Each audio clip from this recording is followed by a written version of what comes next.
Buongiorno a tutti, grazie a Don Roberto Fischer ancora, alle nostre sorelle del Pora che ci hanno accompagnato nel momento di preghiera e siamo particolarmente contenti e felici di dedicare questa giornata alla vita consacrata e la presenza dei nostri pastori ci dice l'amore della Chiesa tutta per la vita consacrata.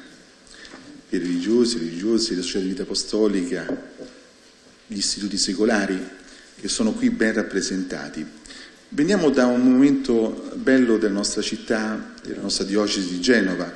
Abbiamo iniziato l'anno pastorale con il congresso eucaristico e abbiamo ancora nel cuore quei momenti bellissimi, preparati bene, con la preghiera, con il raccoglimento, di far crescere l'amore a Gesù, l'Eucaristia, qui, nella nostra diocesi, nella nostra città. E poi ci stiamo preparando al 27 maggio, quando concluderemo l'anno pastorale con la presenza di Papa Francesco. Ecco, tra questi due appuntamenti si incastra anche questo nostro incontro, che vuole essere proprio mettere a fuoco la vita consacrata, dopo che abbiamo vissuto un anno della vita consacrata. Ecco perché abbiamo invitato, in accordo con Sua Eminenza il Cardinale Bagnasco, invitato il Cardinale Joao per raccontarci un po' cos'è questo anno e cosa è stato l'anno della vita consacrata, quali sono i bilanci da fare, ma anche le prospettive che si aprono. Ci presenterà anche, dopo il saluto iniziale del nostro Cardinale e Monsignor Palletti, la vita consacrata qui in Liguria. Siamo presenti un po' in tutte le zone della Liguria, qui ben rappresentate. Io darei subito la parola a Sua Eminenza per il saluto iniziale, lui che è il padrone di casa. C'è un applauso a lui.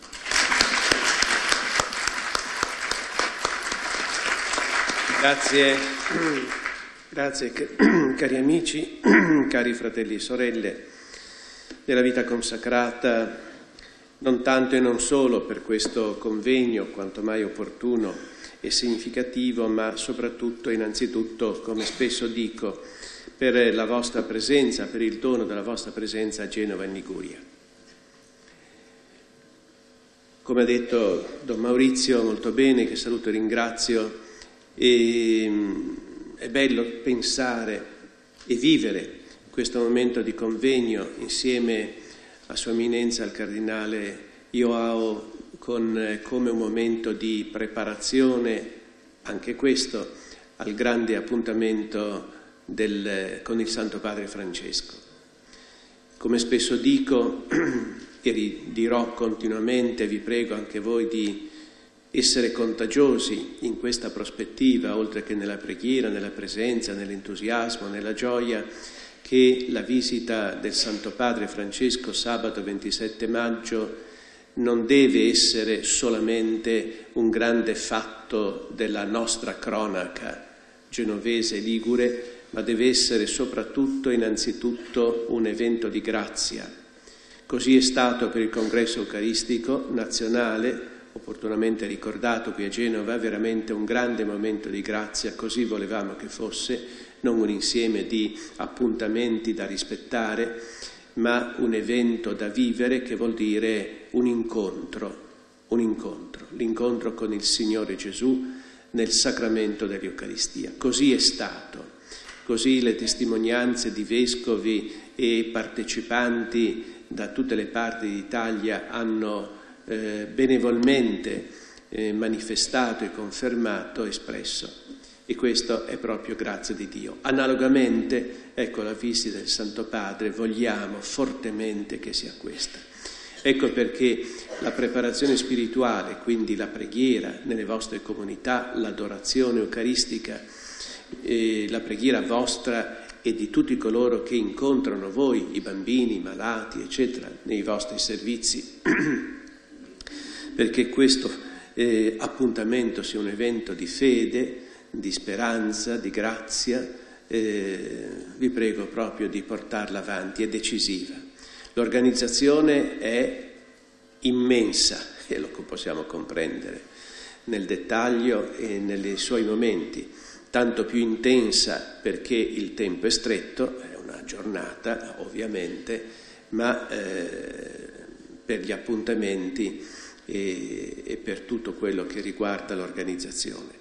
Il Comitato sta lavorando moltissimo ormai da quasi un anno e lo ringraziamo, lo voglio ringraziare proprio qui con voi, ma la parte organizzativa, con il contributo efficacissimo di tutte le istituzioni cittadine e regionali, è solamente una parte, necessaria assolutamente, ma la preparazione è quella spirituale, perché quella ci lascerà il segno nell'anima e nelle nostre diocesi.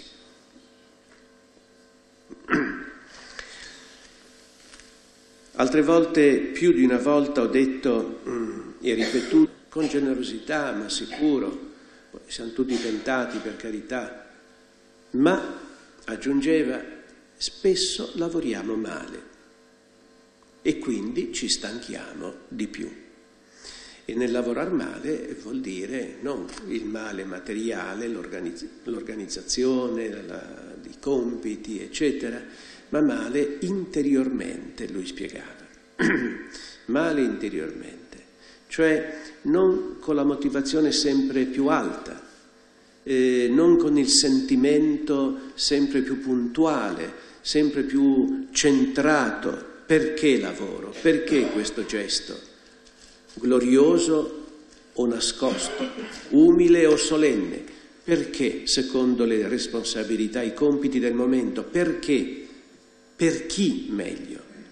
Ecco, quando il per chi viene un po' meno e subentrano delle altre motivazioni, noi ci stanchiamo 3 volte. Ecco che cosa voleva dire, che cosa intende, ecco dirci il Santo Padre: lavoriamo sì molto, ne prendiamo atto, ringraziamo il Signore di poterlo fare, ma dobbiamo lavorare meglio di dentro.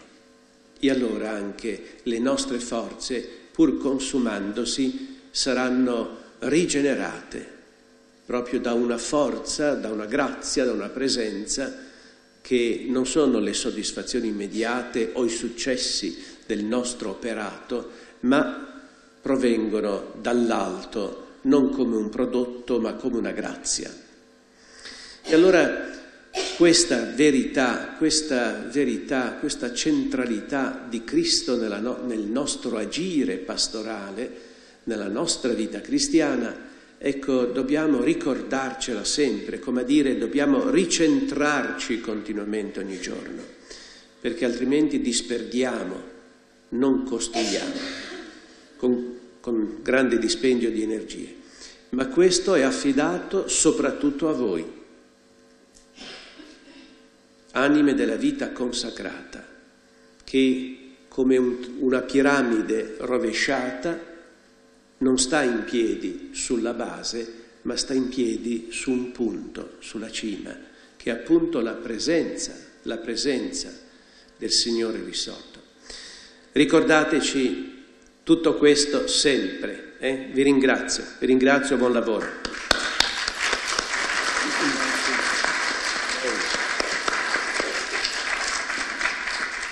Grazie a Sua Eminenza, che per il lavoro ce ne dia tanto insegnamento, anche perché è una grande testimonianza. Sapete, solamente oggi, dopo questo appuntamento con noi, devo andare in seminario, e poi oggi pomeriggio avrà un dialogo molto bello con 2000 giovani, con il ministro Pinotti, sulla frase di Don Bosco: onesti cittadini perché buoni cristiani. E sappiamo quanto c'è bisogno oggi di onesti cittadini perché buoni cristiani. Ma torniamo alla nostra vita consacrata. Io darei la parola a Monsignor Luigi Ernesto Palletti, che ha al cuore la vita consacrata della Liguria, e ci presenta un po' una fotografia della nostra realtà, proprio come presentazione anche al nostro prefetto di come viviamo qui in Liguria la vita consacrata. A lei la parola. Innanzitutto saluto le eminenze e saluto tutti voi, ovviamente.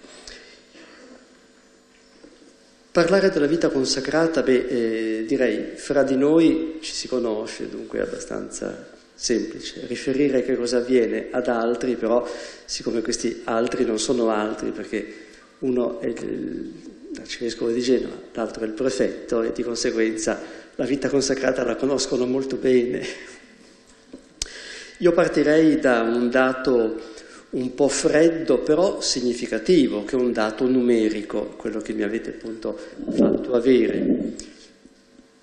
In Liguria, e per Liguria si intendono 7 diocesi.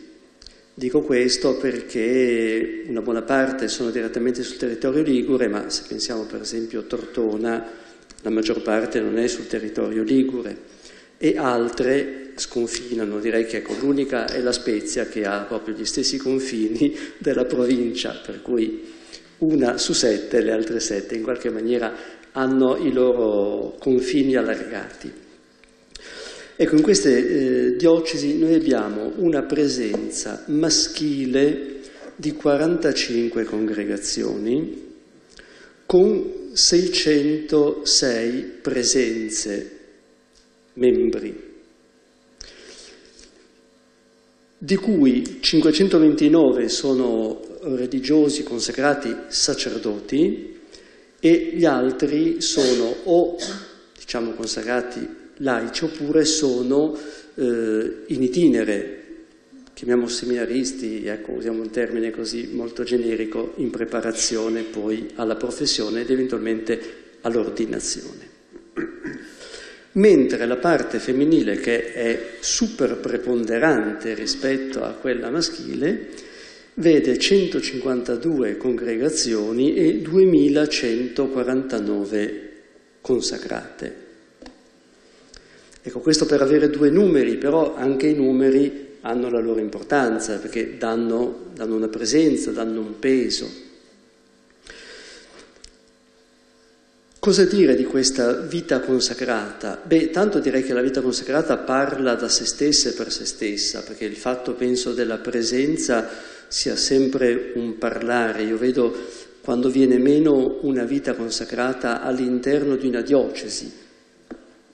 Noi abbiamo una congregazione che ultimamente ci ha detto dobbiamo chiudere una casa, non ce la facciamo, e necessariamente comprendo, è giusto, ecco. È però sempre molto doloroso, ma non solo doloroso per il pastore, direi che è doloroso per le persone. Persone non intendo le consacrate, intendo i nostri fedeli laici. E questo è significativo. Non c'è dolore se non c'è amore. Anzi, direi che quando non c'è amore c'è gioia. Ma io non l'ho mai riscontrata la gioia di fronte a una chiusura di casa religiosa o al venir meno di una forma di vita consacrata. Ho sempre trovato del dolore. Faccio ancora un attimino esperienza di quello che posso aver vissuto io direttamente qui a Genova per 8 anni e ora 5 anni alla Spezia, e lì abbiamo avuto delle chiusure grosse anche di monasteri di clausura, che uno potrebbe dire, vabbè, la vita consacrata attiva è ovvio, la vedi, la apprezzi, diciamo, ecco, uno la tocca anche con mano, no? Una scuola, un luogo, un ospedale, un luogo dove vengono assistite le persone. No, lo stesso dolore si è verificato nei confronti di congregazioni di vita strettamente contemplativa. Il che vuol dire, e secondo me è significativo, vuol dire che l'affetto non è verso il servizio, ma è verso l'essenza. Non che la vita contemplativa non faccia servizio, non fatemi dire questo, anzi, fa un servizio altissimo. Ma se per servizio intendiamo nella praticità quello che vedo e quello che tocco, uno potrebbe dire sì, viene meno la scuola di infanzia e i genitori dicono dove mandiamo i nostri figli. L'altro può dire viene meno la casa di cura per anziani dove mandiamo i nostri anziani. Però lo stesso dolore è anche di fronte alla chiusura di un monastero di clausura, totalmente contemplativo. Vuol dire che il dolore ha la sua radice in un affetto che va ben oltre il servizio. Ecco, questo secondo me è molto importante. Il nostro popolo i nostri fedeli veramente sentono questa dimensione. Forse noi non abbiamo, anche sia come pastori, ma penso anche come persone consacrate, forse non abbiamo sempre la coscienza di quanto ci guardino con attenzione. Poi magari lo fanno anche per criticare, e questo è vero, però sotto c'è amore. Ecco, allora direi che in Liguria questo lo si sente, ovviamente con tutte le sfaccettature che questo comporta, perché sappiamo che la Liguria, essendo sottile e lunga, praticamente va ad attraversare un insieme di modi di vedere, di pensare, di agire, di comportarsi diversi, per cui abbiamo poi reazioni diverse nella manifestazione, ma nell'essenza, ecco, nell'essenza è veramente tutta comune. Cosa dire della vita consacrata? Ecco, direi che è una vita fortemente impegnata. Io non ho visto vita consacrata che tira a campare. A volte è vero, cerca di sopravvivere, ma per quell'eccesso di lavoro di cui parlava Sua Eminenza, ecco, questo sì, ma non è il tirare a campare. È una vita impegnata in modo trasversale, perché la troviamo dall'inizio della vita fino veramente al concludersi naturale della vita, come servizio parlo, proprio come ambito di lavoro. La troviamo nell'ambito educativo, la troviamo in modo molto forte nell'ambito caritativo. Direi che la carità giustamente è trasversale a tutta la vita consacrata e non può che essere questa, no? Cioè, la carità la puoi trovare anche facendo la scuola d'infanzia, perché ti accorgi poi delle necessità che c'è in una famiglia, oppure assistendo un malato, perché poi ti accorgi che quello magari non lo puoi, ecco, lasciare da solo perché non ha chi può supportarlo. La troviamo in ambito giovanile, perché sappiamo quanto anche questo stia a cuore, no? Avremo il prossimo anno il grande sinodo proprio sui giovani, e in questo la vita consacrata ha tanto da dire, direi anche tanto da fare. La troviamo, vedo, almeno io penso di poter dire questo anche per tutte le altre zone della Liguria, la troviamo inserita nelle nostre comunità, nelle nostre parrocchie. Non è a fianco delle comunità, è dentro le comunità, certo, col proprio specifico, col proprio carisma, con i propri doni, a volte con i propri problemi. Questo penso che sia patrimonio di tutti, no? Però è dentro, è sentita come parte, e direi spesso, io vedo che è anche fortemente impegnata direttamente dentro la vita delle comunità, poi perché magari aiuta nella catechesi, piuttosto che nei giovani, piuttosto che in mille altre cose. Però, e poi concludo perché voglio che sia invece veramente Sua Eminenza il Cardinale Prefetto a parlarci di tutto questo, ricordo ciò che voi sapete a me è molto caro e ormai è un ritornello, però me lo dovete lasciar dire, perché sai, ognuno ha le sue fisse, no? Ecco, io ho questa, via, ci poteva essere di peggio. La vita consacrata ha il suo specifico nei consigli evangelici, assunti con i voti.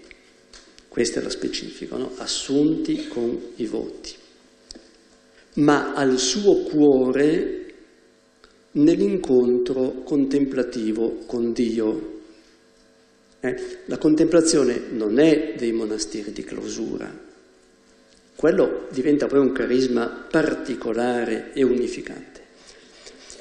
Ma la vita consacrata ha il suo cuore nella contemplazione e dunque nell'orazione. E io dico sempre che se vogliamo parlare di vita consacrata, parliamo sì di carismi, di voti, ma se non parliamo di un'orazione fatta, vissuta, con il tempo congruo che questo comporta, secondo me non possiamo parlare né di vita consacrata e né di futuro della vita consacrata. Perché i nostri giovani cercano l'incontro con Dio e non semplicemente l'operatività nelle opere. Quella, se vogliono, la sanno fare. Il volontariato, se vogliono, lo fanno. ma noi dobbiamo proporre loro di più. O meglio, di più, dobbiamo proporre l'unica cosa vera per cui vale spendere la nostra vita, no? Maria si è scelta la parte migliore, dice il Vangelo, non esclude Marta ovviamente. Però, mentre Maria si apre su Marta, Marta potrebbe non aprirsi su Maria. Ecco, allora abbiamo bisogno di questo perché ritengo che questo sia, anche dal punto di vista vocazionale, un elemento fondamentale. O noi riusciamo ad offrire alle giovani generazioni lo spazio dell'incontro con Dio, e allora la vita consacrata è anche lo spazio in cui hai garantito quell'incontro, o altrimenti le troveremo a servire con tanta generosità sempre in un altro stato di vita, altrettanto edificante se vissuto bene e altrettanto santificante, però quanta ricchezza si può perdere lì dove non c'è l'attenzione di una proposta fatta. Ecco, allora io ripeto ancora questo perché penso che sia veramente importante. Concludo dicendo grazie perché forse è la parola che non ci diciamo mai, ecco, gli uni gli altri, mentre è una parola importante, non è un saluto, non è una circostanza, è veramente invece un dire: se siamo qui e camminiamo insieme, sì, forse siamo anche pochi rispetto al tutto di quello che è necessario nel popolo di Dio, però è anche vero che il Vangelo insegna il sale, il lievito, ecco. Però deve essere salato. Un sale non salato non dà sapore. Ecco, allora io invito veramente questo, sapendo che il sapore c'è, e ricordandoci allora nella preghiera reciprocamente. Grazie del vostro essere.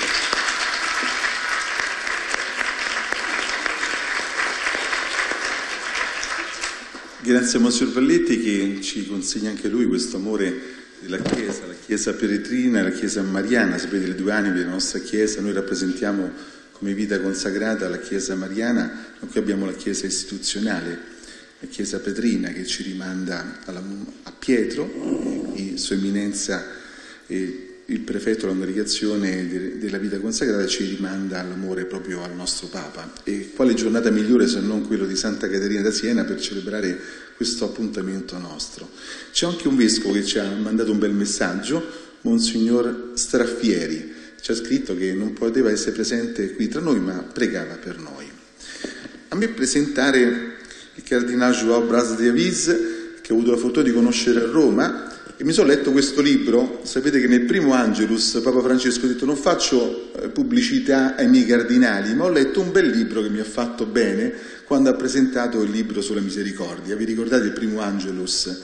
Ecco, non faccio pubblicità, non ha bisogno di pubblicità, ma mi ha fatto tanto bene questo libro, soprattutto il capitolo quando lui parla: sono vivo per miracolo. Sapete che vive con 130 piombini addosso, è stato gambizzato, doveva morire, si è trovato casualmente in un agguato cui stavano rubando ad un portavalori, e lui c'era una macchina bloccata, non poteva andare avanti, si era fermato per vedere che succedeva, e le guardie, pensando che era uno dei rapinatori, l'hanno sparato, ed è stato per ore fermo col sangue dappertutto, ed è vivo per miracolo. Ma c'è un secondo appuntamento che gli ha cambiato la vita, questo è uno. Lui ha chiesto a Gesù: dico, fammi vivere almeno 10 anni così posso servire la tua Chiesa. Pensate, aveva solamente 36 anni quando gli è successo questo episodio. Il secondo appuntamento che gli ha cambiato la vita è quando l'ha chiamato Papa Benedetto, gli ha detto: sarai prefetto della congregazione dei consacrati a Roma, quindi lasciare la periferia del mondo, il Brasile, per venire qui a Roma, accanto al nostro Papa Benedetto prima e Papa Francesco adesso. Lo ringraziamo perché, come già detto Sua Eminenza, quale ne ha di impegni.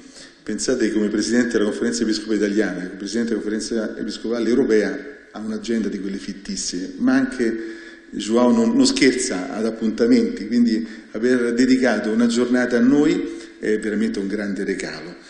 E io do subito la parola a lui, chiedendogli appunto di raccontarci cos'è stato l'anno della vita consacrata che ha voluto fortemente Papa Francesco.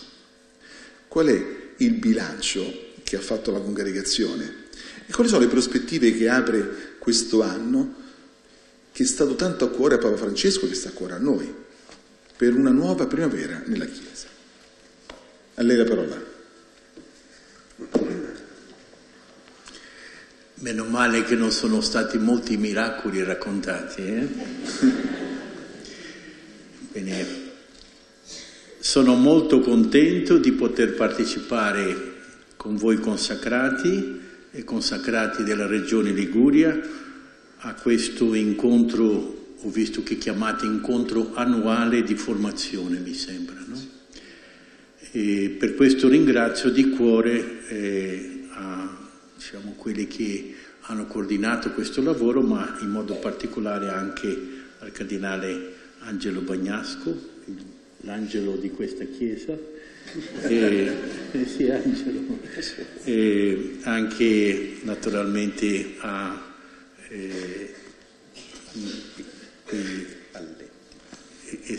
Valdetti, com'era il nome? Valdetti, sì, imparo pian pianino, Sì.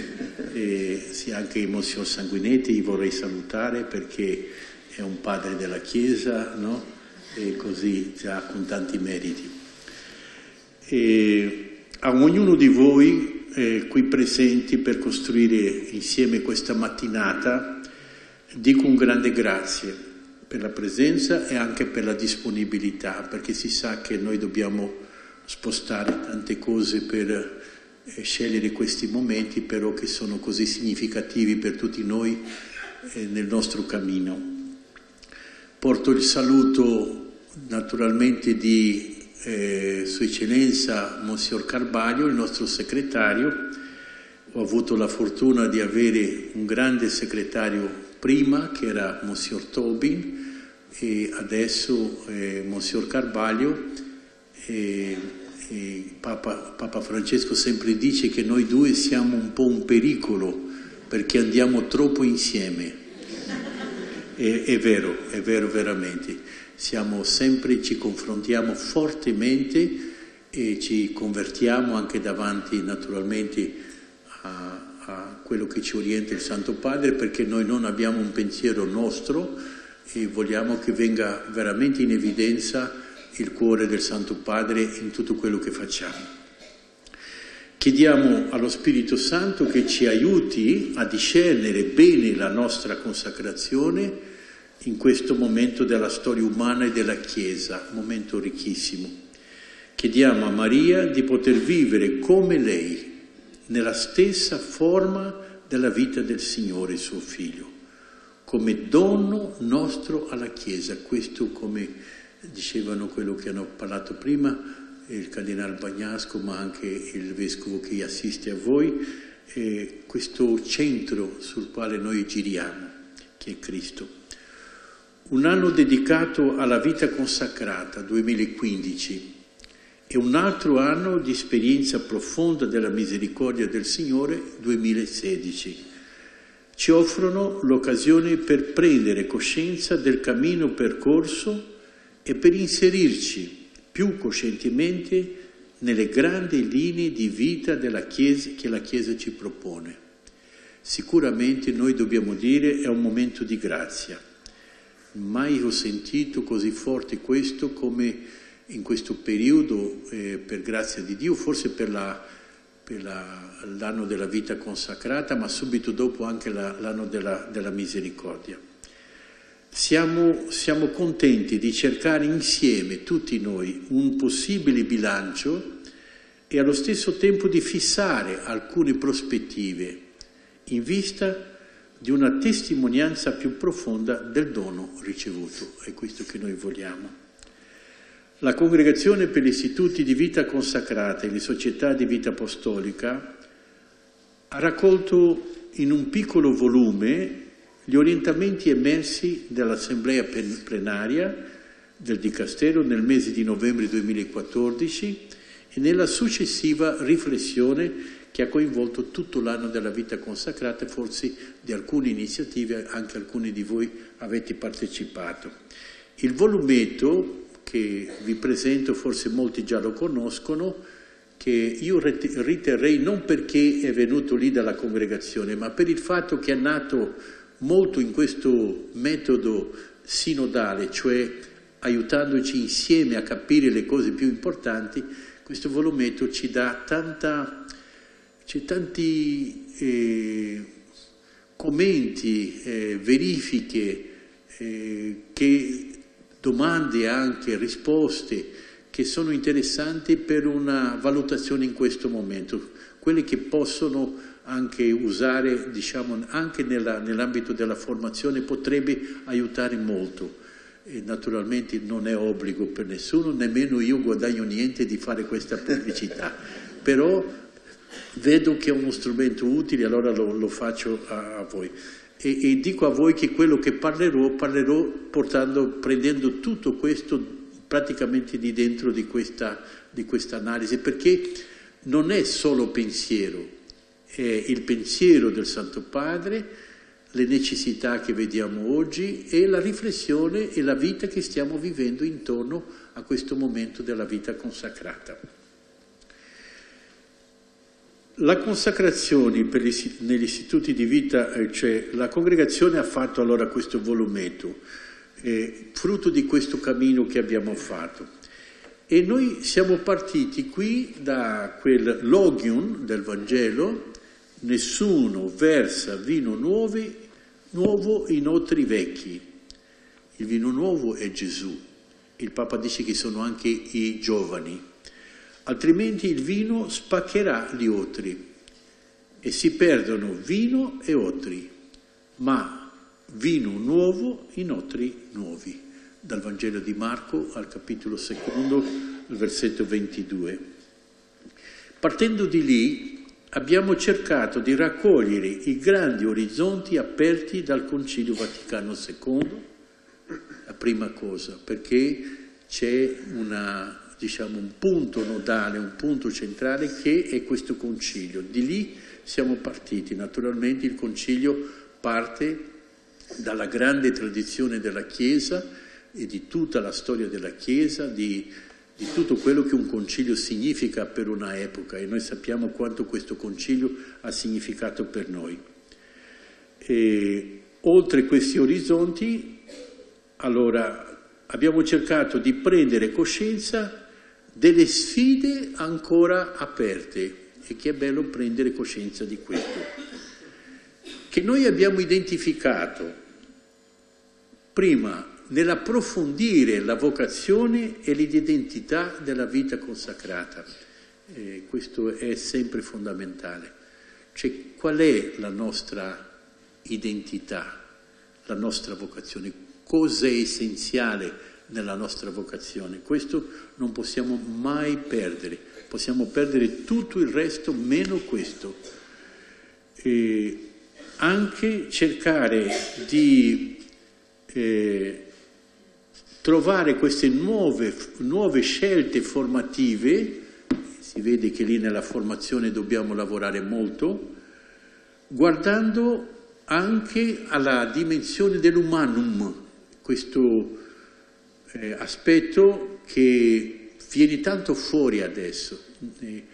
La cultura, la formazione, la tradizione che noi di una certa età portiamo non è più la cultura dei giovani. I valori di questo momento della storia, anche se noi sappiamo in Dio sono questi valori eterni, però non sono visti allo stesso modo. C'è un cambio che stiamo percorrendo, che stiamo camminando, che stiamo facendo. Allora questi aspetti umani dobbiamo rivederli. Per esempio, dobbiamo rivedere tutta la questione della fraternità, andare più in profondità. Dobbiamo rivedere tutta la questione del rapporto uomo-donna e anche nella nostra vita consacrata. Dobbiamo rivedere il servizio dell'autorità e anche i modelli nostri relazionali. Noi abbiamo un po' fissato queste cose, naturalmente qui di mezzo c'è anche tutta la questione della missione, che è così importante e definisce veramente quello che siamo noi. Dopo questo sguardo alle sfide, abbiamo domandato in questo libro come preparare gli otri nuovi, cercando la fedeltà nello spirito, identificando modelli formativi e curando la formazione dei formatori. Questa è una cosa nuova, importante e che va vista con molta cura, la formazione dei formatori, verso una relazionalità evangelica che si manifesta nella reciprocità e nei processi multiculturali. E queste sono due dimensioni che sono importantissime oggi, perché corrispondono alle nostre necessità. Il servizio dell'autorità che cambia anche dentro questi modelli e queste strutture dei nostri consigli, dei nostri capitoli, cioè degli strumenti pratici che noi dobbiamo adesso rivedere. Allora io comincerei prima con uno sguardo sul rinnovamento post-conciliare. Brevemente, però bisogna farlo. Sono passati più di 50 anni del Concilio Vaticano II.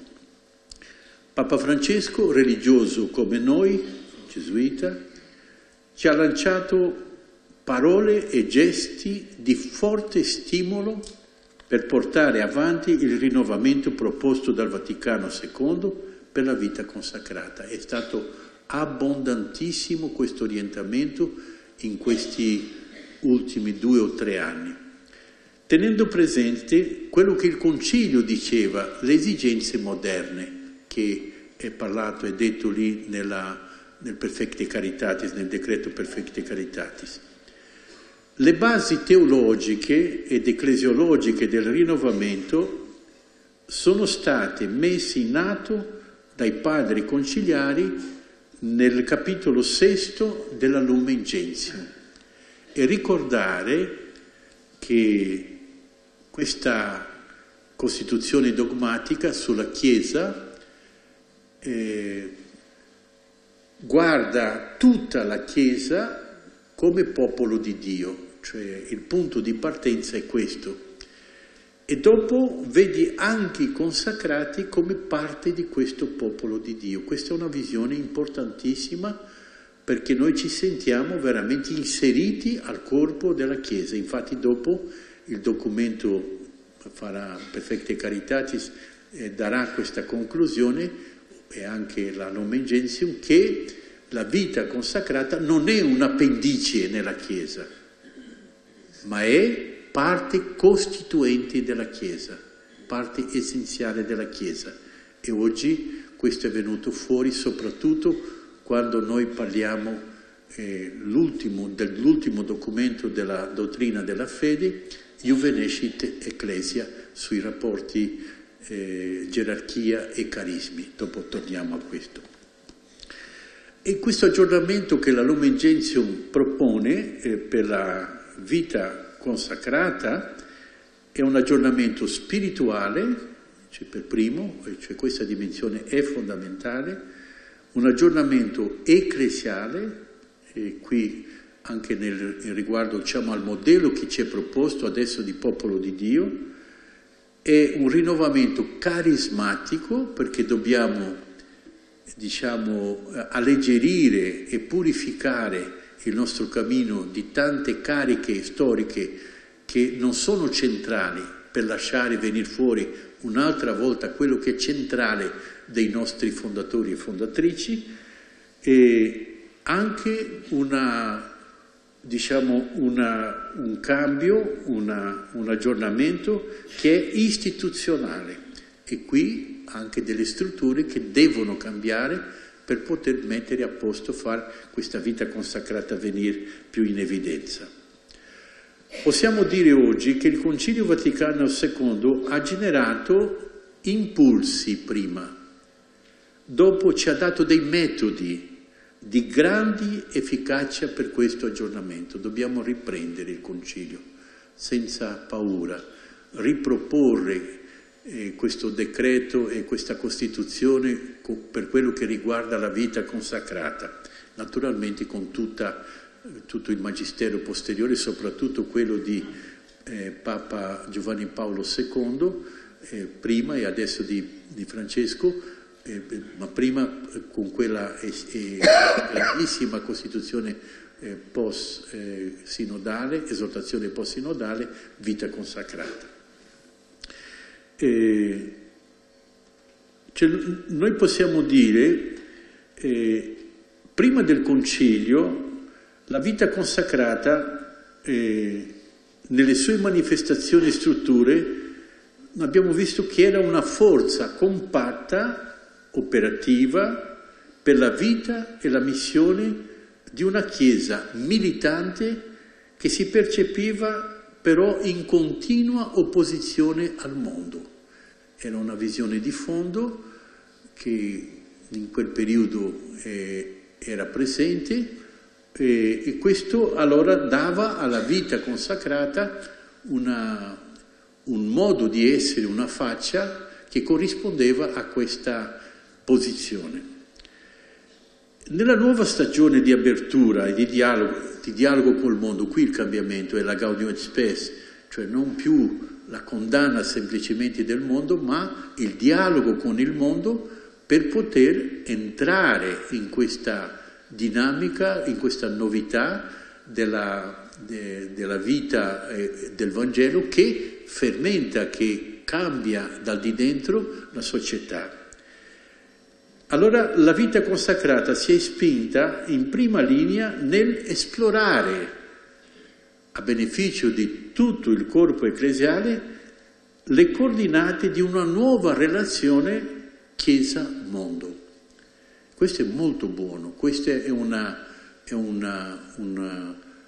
tendenza, è un posizionamento che dovrebbe accentuarsi sempre di più e coincide con quello che Papa Francesco ci dice della Chiesa in uscita, la Chiesa che va verso gli altri, cioè che si mette in mezzo agli altri.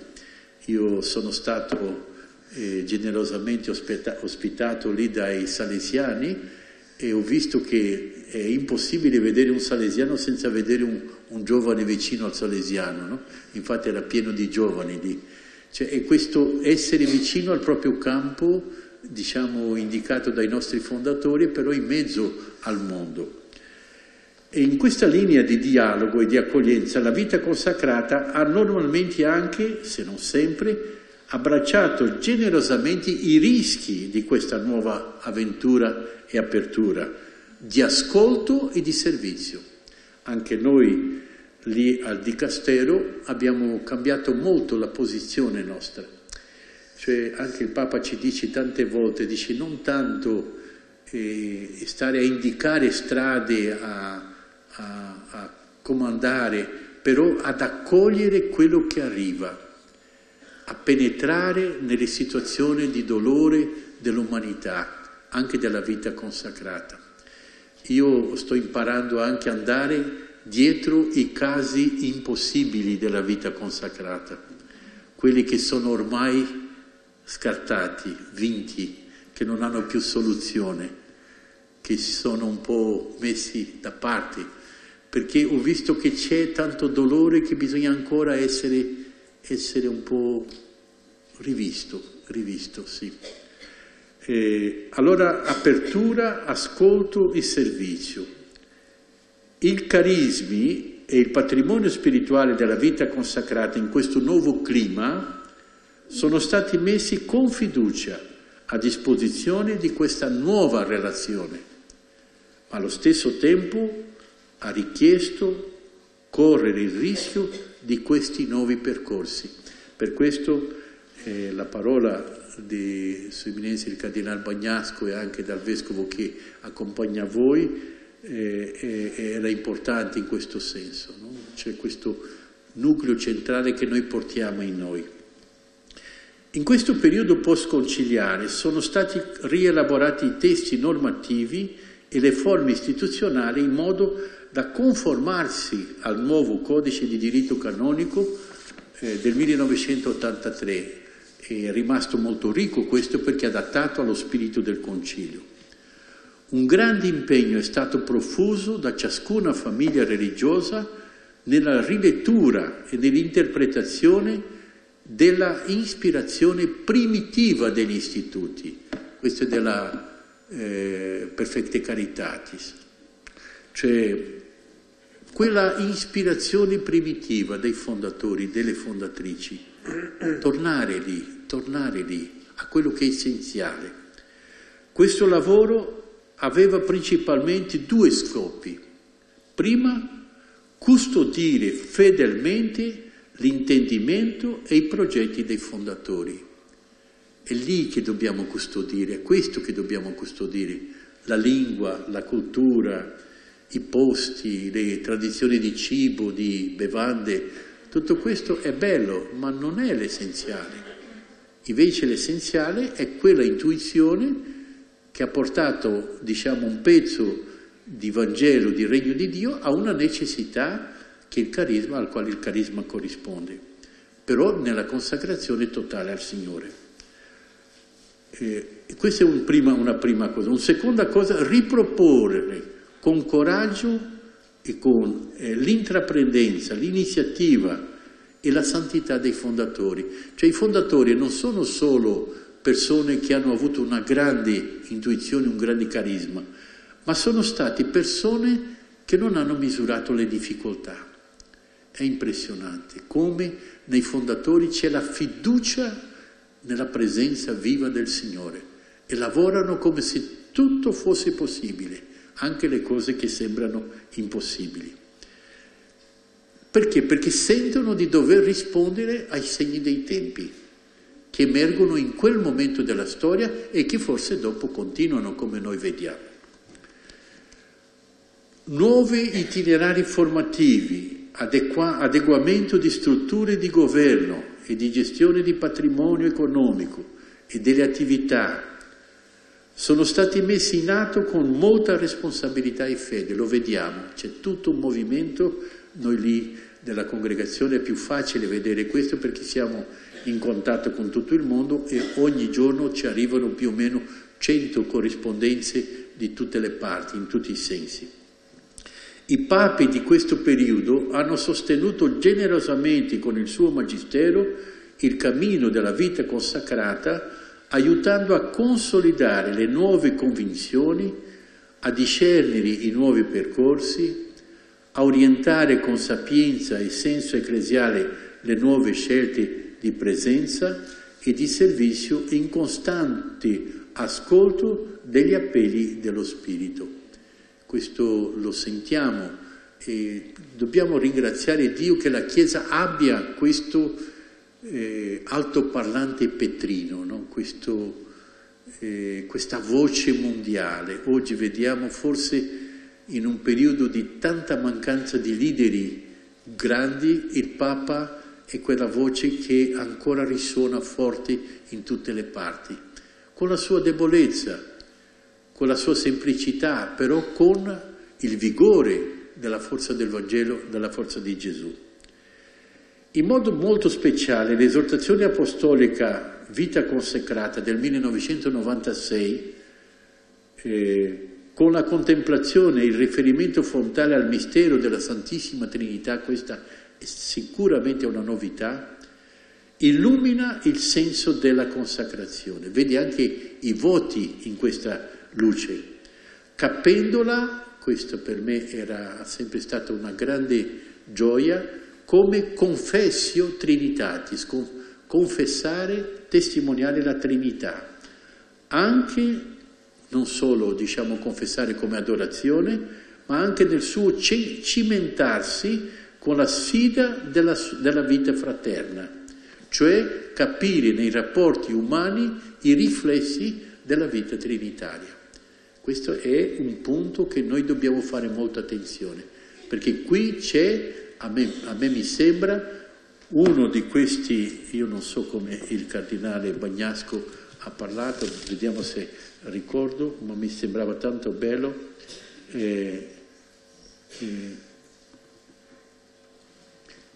C'è questa acqua sorgiva che semina la presenza del Signore anche se passiamo a non vedere i frutti. Cioè questa acqua sorgiva in fondo è questo spirito o questa vita della Trinità che scende su di noi e che illumina in questo momento le nuove necessità che noi troviamo nel cammino della vita consacrata. Anche per poter generare nelle nostre comunità e anche tra i carismi, perché adesso è fondamentale, per questo questi incontri che voi fate sono fondamentali, importanti, per creare questo cuore solo e questa anima sola, una, che gli Atti degli Apostoli dicono. Perché è in questo clima, in questo humus, che noi avremo luce per poter andare avanti. Non è possibile un altro modo di fare. In questo momento Papa Francesco ha chiesto alla congregazione, l'ultima cosa, la penultima cosa, e a noi e alla congregazione anche dei vescovi, di preparare la revisione del documento Mutue Relationes, che è un documento anche di qualche anno fa, mi sembra del 79.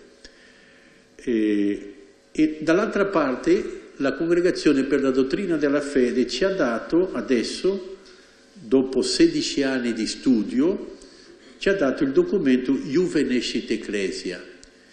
Questo documento anche io chiederei, se voi potete studiarlo anche nella formazione, forse anche semplificarlo nel linguaggio, però ha un'importanza grandissima per la luce che porta adesso.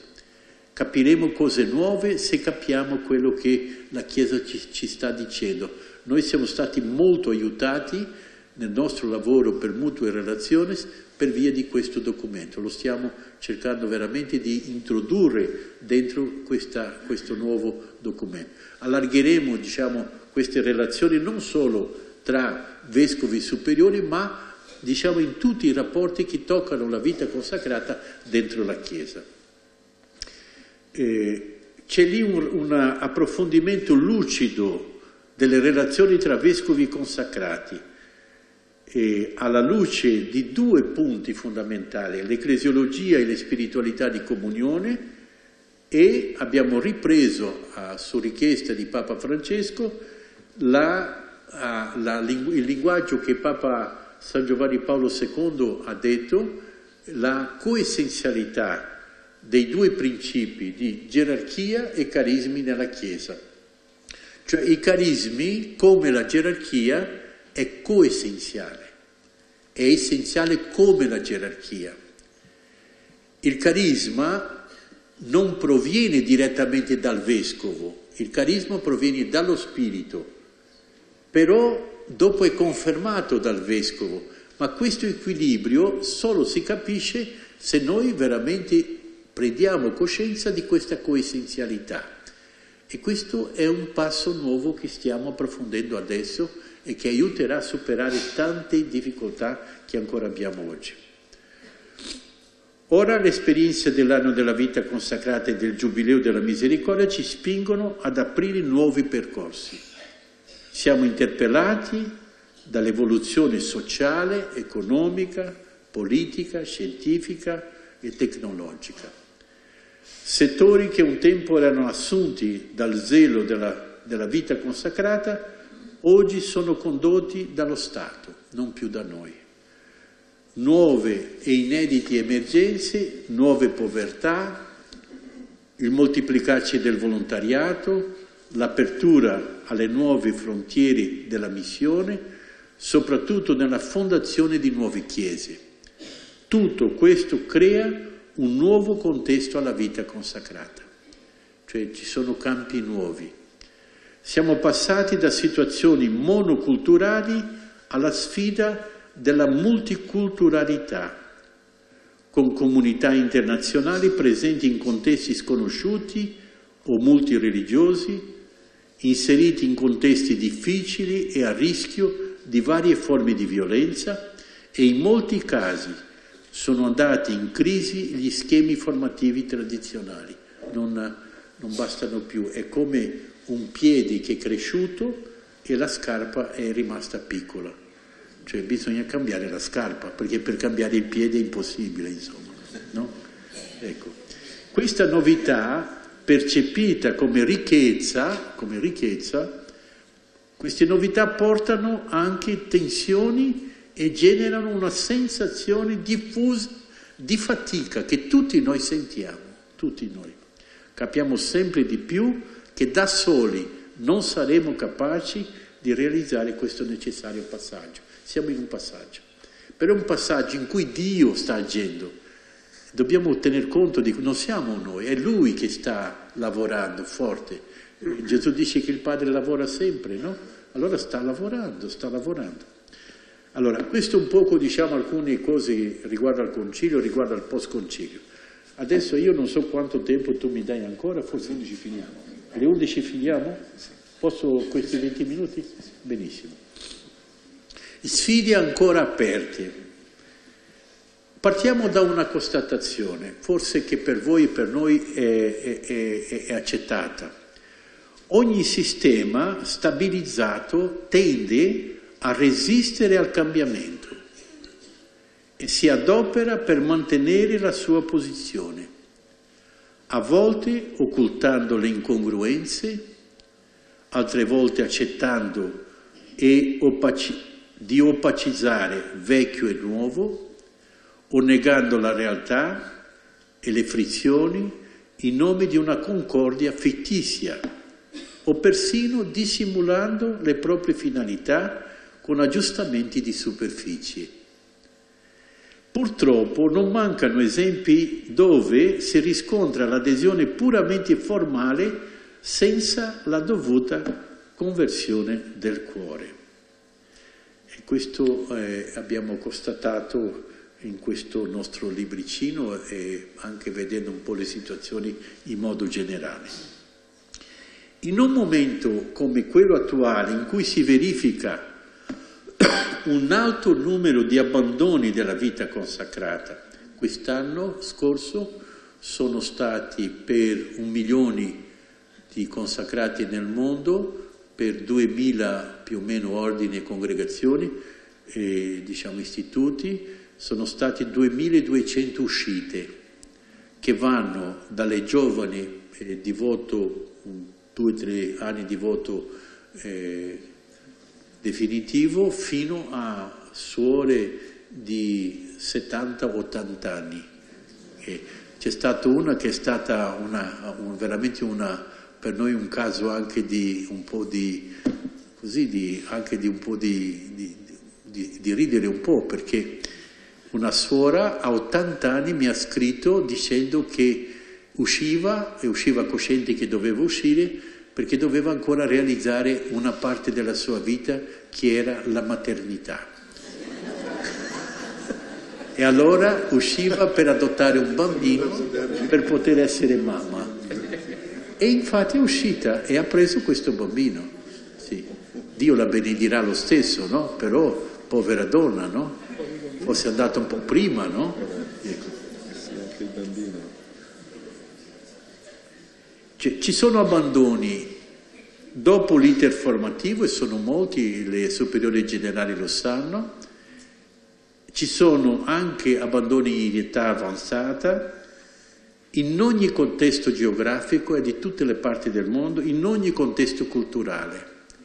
Anzi, oggi c'è un fenomeno interessante che la persona esce e dice: e ho capito che qui non è la volontà di Dio su di me, vado a cercarla. Però subito dopo aver detto il suo sì definitivo, o 3 anni dopo, è impressionante questo, non c'è più nemmeno il timore forse di seguire se stessi, non c'è più. Noi dobbiamo cercare le cause di questo fenomeno. Non si tratta solo di crisi affettive, ma anche di delusioni per una vita di comunità senza autenticità. Questo appare molto. Talvolta i valori proposti non corrispondono al vissuto concreto, o il numero di attività è eccessivo e non permette una vita spirituale solida, come voi stavate dicendo. avviene anche l'isolamento dei giovani in comunità prevalentemente di anziani, anche se in molti giovani si riscontra una disponibilità alla trascendenza, una capacità di appassionarsi per i valori del Vangelo, una vita consacrata molto standardizzata li blocca, molto diciamo divisa, programmata, eccetera, secondo un certo modo. Così tante volte non si arriva a toccare il cuore e non si arriva a trasformarlo. L'integrazione fra culture differenti in alcuni istituti è diventata un problema. Da una parte pochi membri anziani e dall'altra un grande gruppo di giovani provenienti di varie culture che si sentono emarginati, con ruoli solo subalterni. Il Papa ha parlato molto forte dicendo: finiamo con la tratta delle novizie. Sì. E lasciamo da parte la fecondazione artificiale. È così, no? E lui ha una lingua forte, sì. Però dice la verità. Sì. Diventa sempre più chiaro che la cosa più importante non è la conservazione delle forme, ma la disponibilità a ripensare in continuità creativa la vita consacrata come memoria evangelica di uno stato permanente di conversione di cui scaturiscono intuizione e scelte concrete. Però questa conversione non è solo di quelli che arrivano, dei nuovi, ma di tutti. Il momento è una conversione di tutti noi, anche di noi vecchioni, con 70 anni, 80 anni. Noi cardinali, il Papa ci spinge in un modo che non ti dico, prendiamo delle batoste che non ti dico, però non so, ho l'impressione che ci sta aiutando ad essere più evangelici, più semplici, così. Nel contesto del rinnovamento dell'esperienza di autorità e di obbedienza, in mezzo alla crisi attuale in vari istituti, possiamo dire, non a caso, tra i motivi principali degli abbandoni si evidenziano, secondo l'esperienza di questa congregazione, la nostra, l'indebolimento della visione di fede, questo è un fatto, i conflitti nella vita fraterna, questo è un fatto altissimo, e la vita di fraternità debole in umanità, cioè luoghi dove non si cura queste dimensioni umane della formazione che sono tanto importanti. Cioè alle volte i formatori o la comunità cerca di trasformare il giovane in se stesso, però non rispetta il cammino del giovane. E questo crea, non dico il cammino di quello che non è Vangelo, il cammino veramente necessario perché c'è un cambiamento anche in noi da fare. È così. Un campo in cui le sfide attuali sono particolarmente aperte è quello delle scelte formative. È notevole lo sforzo concreto degli istituti e delle conferenze superiori maggiori, nazionali e internazionali. Una delle difficoltà significative è la scarsa integrazione tra visione teologica e antropologica nella concezione della formazione, del modello formativo e della pedagogia educativa, che non permette di far integrare e dialogare tra loro le due componenti essenziali indispensabili del cammino di crescita, la dimensione spirituale e la dimensione umana. Se non vanno insieme, la persona non matura e impara, diciamo, cose che dopo con il tempo potrà anche lasciare. È necessaria nei formatori, nelle formatrici, una sensibilità ai valori delle varie culture, delle nuove generazioni, dei vari contesti di vita. E qui l'attenzione al discernimento delle motivazioni vocazionali presenti nelle varie aree culturali e continentali. Per esempio, dobbiamo veramente vedere sparire una specie di eurocentrismo nella formazione, non serve più. La cultura europea non è la miglior cultura, è una delle culture, o le culture europee, e questo impariamo con molta difficoltà. La cultura africana o la cultura asiatica o la cultura latinoamericana non è meno perfetta della cultura europea, è diversa, è diversa. Allora bisogna creare questa capacità di nuova sensibilità, capire più a fondo le cose e dopo tutti noi, naturalmente, perché ci sono cose importanti da cambiare in tutte le culture, il Vangelo, cioè arrivare al Vangelo. Dove il Vangelo è, lì è che dobbiamo cambiare, tutti noi. E questo porterebbe a una situazione molto più integrata nelle nostre comunità. Le urgenze delle opere in molti istituti, soprattutto femminili, prevalgono sul cammino formativo e sistematico e organico. Oltre a questo si crea molte volte uno squilibrio tra formazione teologica e quella professionale e così viene meno la formazione al discepolato e alla vita consacrata. Si forma il professionista e rimane il cristiano senza formare. E allora perdiamo l'identità, siamo come qualsiasi altra persona, una bellissima infermiera, un grande medico, un assistente sociale importantissimo, però senza cuore di consacrata, cioè non trasmetti la consacrazione. Questo vale per gli uomini anche. Se fissiamo lo sguardo sui formatori, vediamo che non è raro una insufficiente preparazione, ma anche un numero insufficiente di persone. La formazione dei formatori diventa così una delle sfide attuali più importanti. Come garantire una pedagogia personale, cioè una personalizzazione della formazione in cui nel periodo iniziale il formatore cammina ogni giorno a fianco al discepolo nella fiducia e nella speranza, soprattutto come esperto, e qui esperto in che cosa? Nel cammino della ricerca di Dio. E questo, il documento nuovo delle contemplative ha proprio questo titolo, Vultum Dei Querere, cercare il volto di Dio. Un ruolo importante nella formazione che dobbiamo tener conto è la testimonianza della comunità. È nella fraternità che si impara ad accogliere gli altri come dono di Dio, accettandone le caratteristiche positive ed insieme le diversità e i limiti. È nella fraternità che si impara a condividere i doni ricevuti per l'edificazione di tutti. È nella fraternità che si impara la dimensione missionaria della consacrazione. E questo dobbiamo rivedere, perché alle volte quello che si impara nel contenuto formativo non corrisponde alla vita della comunità. E questo crea veramente una frattura, una divisione.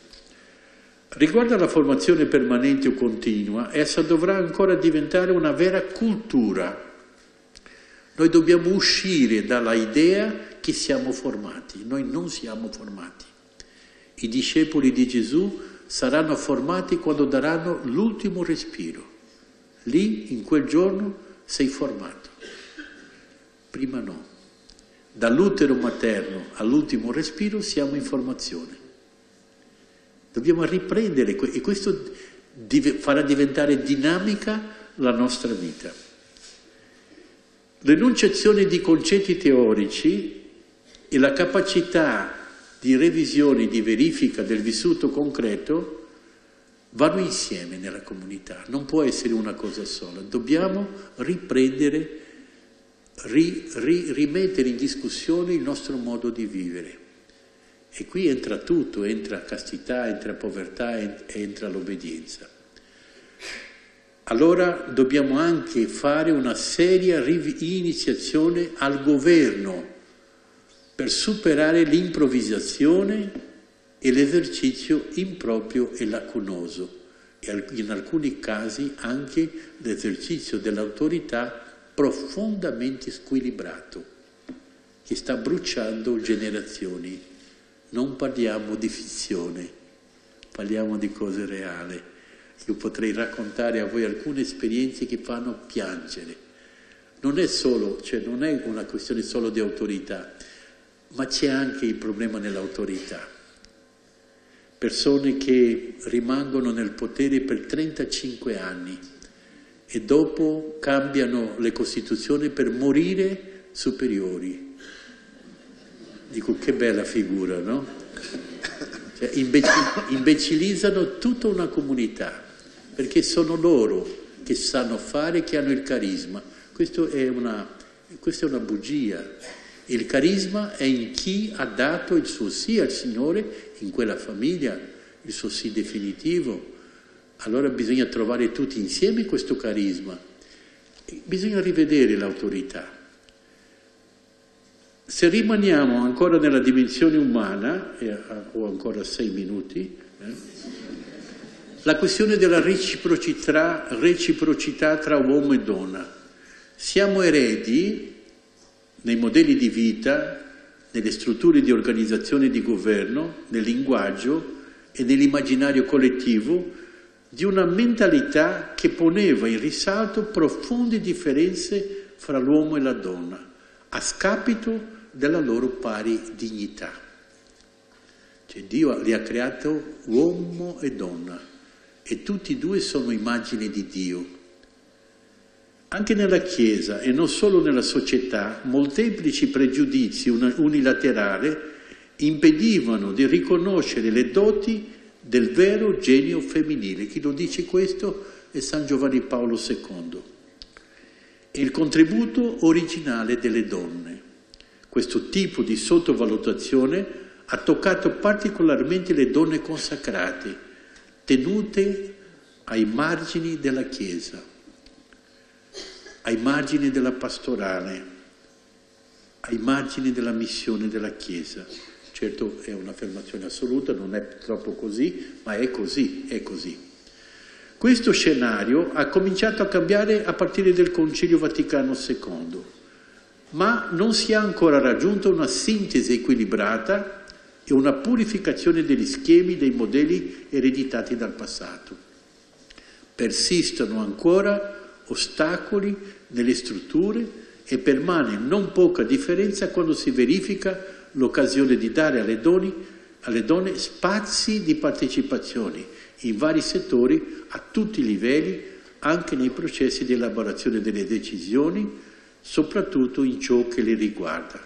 Questo è di San Giovanni Paolo II, nella Chiesa e nella concreta gestione della vita consacrata. Cioè dobbiamo noi tutti, indipendenti di qualsiasi problema di femminismo, dobbiamo riconquistare questa vera dignità insieme uomini e donne. Perdiamo le due parti se non facciamo questo. È una reciprocità tra uomo e donna necessaria, particolarmente nel nostro tempo. La distanza provocata persino con motivazione di tipo ascetico-spirituale ha provocato impoverimento reciproco e la perdita di sensibilità per la visione diversa dell'altro. Ricordo ancora, quando ero al seminario piccolo, che a noi ci dicevano che la donna era una tentazione pericolosa per noi. Ecco. E ci allontanavano delle donne veramente, perché dicevano il posto di un seminarista nelle vacanze, e siccome erano sacerdoti italiani, missionari, dicevano a noi, sono 3 C, casa, chiesa e canonica. Lì sono i nostri posti. È vero, era una prudenza, ma dall'altra parte era un allontanamento. E così abbiamo perso l'altro lato di noi stessi, che è presente nel femminile, come nel femminile riguardo al maschile. Questa sensibilità, che è diversa nei giovani e negli anziani. Possiamo parlare di una dissonanza cognitiva che corre tra gli anziani religiosi e i giovani. Per gli uni, gli anziani, le relazioni con il femminile e il maschile sono improntate a molte riservatezza e persino alle volte fobia. Per gli altri ad apertura, spontaneità e naturalezza e alle volte anche un poco spregiudicatezza. Sì. Per ultimo dobbiamo ancora segnalare la debolezza che si riscontra ad intra degli istituti in ordine a tale processo antropologico-culturale di vera integrazione, complementarietà, reciproca con l'elemento e la sensibilità femminile e maschile. San Giovanni Paolo II ha riconosciuto legittimo il desiderio delle consacrate di avere questi spazi di partecipazione. Il Papa Francesco ha ripreso adesso questo, ma nella pratica siamo ancora lontani e si corre il rischio di impoverire gravemente la stessa Chiesa. Come ha detto Papa Francesco, non riduciamo l'impegno delle donne nella Chiesa, bensì promuoviamo il loro ruolo attivo nella comunità ecclesiale. Se la Chiesa perde le donne nella sua dimensione totale e reale, la Chiesa rischia la sterilità. Che parola forte, eh? Cioè, la fecondità della Chiesa ha bisogno anche delle donne.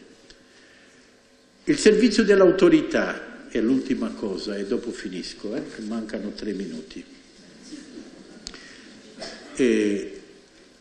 La tendenza a un accentramento verticistico nell'esercizio dell'autorità, sia a livello locale e sia più in alto, scavalcando così la necessaria sussidiarietà.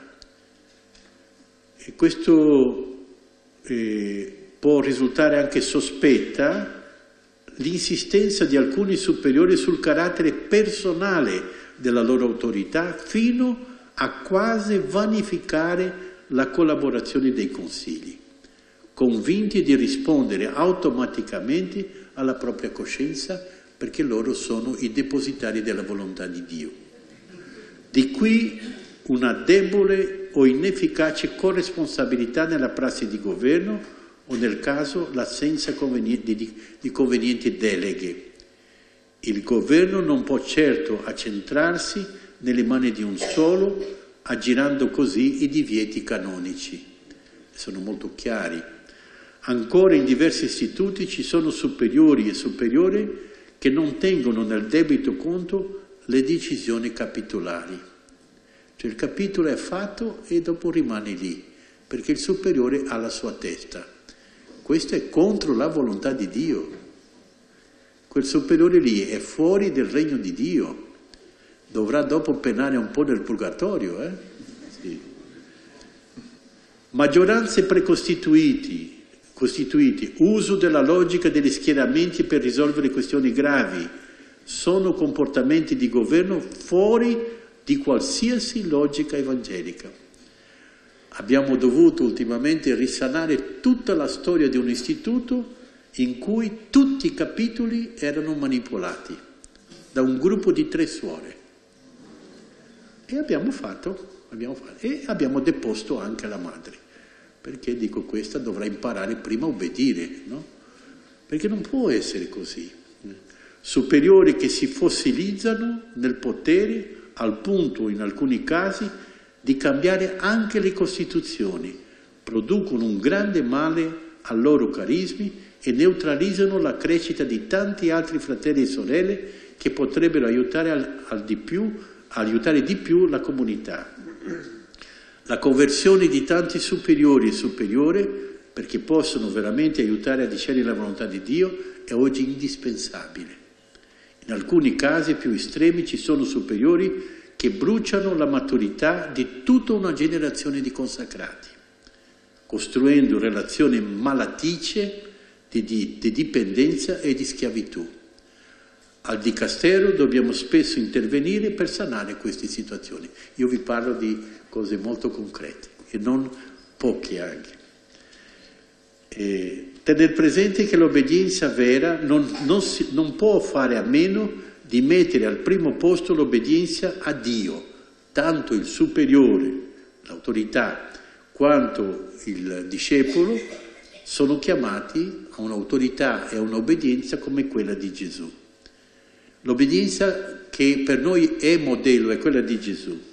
L'obbedienza include il suo grido d'amore, che è un grido di incapacità di comprendere. Dio mio, perché mi hai abbandonato?